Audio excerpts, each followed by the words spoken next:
Hello welcome வணக்கம் நண்பா. 2023 release ஆன ஒரு கன்னடா மூவி தான் ராயல் மேக். இந்த படத்தை தமிழ் டபிள்யூஷன் இப்போ நமக்கு தந்தி ஒன்ல ஆட் பண்ணியிருக்காங்க. படம் அட்டு போரு. படத்தை சத்தியமாக உட்காந்து பார்க்க முடியாது. ரொம்ப ரெகுலரான ஒரு டெம்ப்ளேட்டில் எடுக்கப்பட்ட ஒரு படமாக தான் இந்த படம் வந்திருக்கு.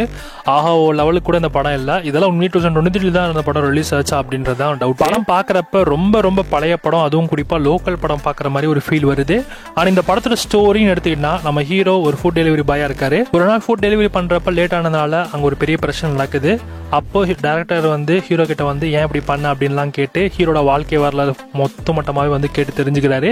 அதான் படத்தோட ஸ்டோரியை கொண்டு போயிருக்காங்க. ஆனா இந்த படத்தை டப் பண்ற லெவல் கூட இந்த படம் இல்ல. எப்படி இந்த படத்தை டப் பண்ணாங்கன்னு கூட தெரியல. தமிழ் டப்பிங்ல வேணா தந்தி ஒன்ல இருக்கு, செக் பண்ணி பாருங்க. படம் உங்களுக்கு ரொம்ப சுமாரா தான் இருக்கும், அதனால யோசிச்சுக்கோங்க. சாலன்பா இந்த மாதிரி தமிழ் டப்பிங் மூவி அப்டேட்ஸ் நீங்க தெரிஞ்சு அப்படின்னா மறக்காம சப்ஸ்கிரைப் பண்ணிச்சுக்கோங்க. அண்ட் இது போல நிறைய மூவி இன்ஃபர்மேஷன்ஸ் நிறைய மூவிஸ் உங்களுக்கு வந்துட்டு இருக்கு. So stay tune.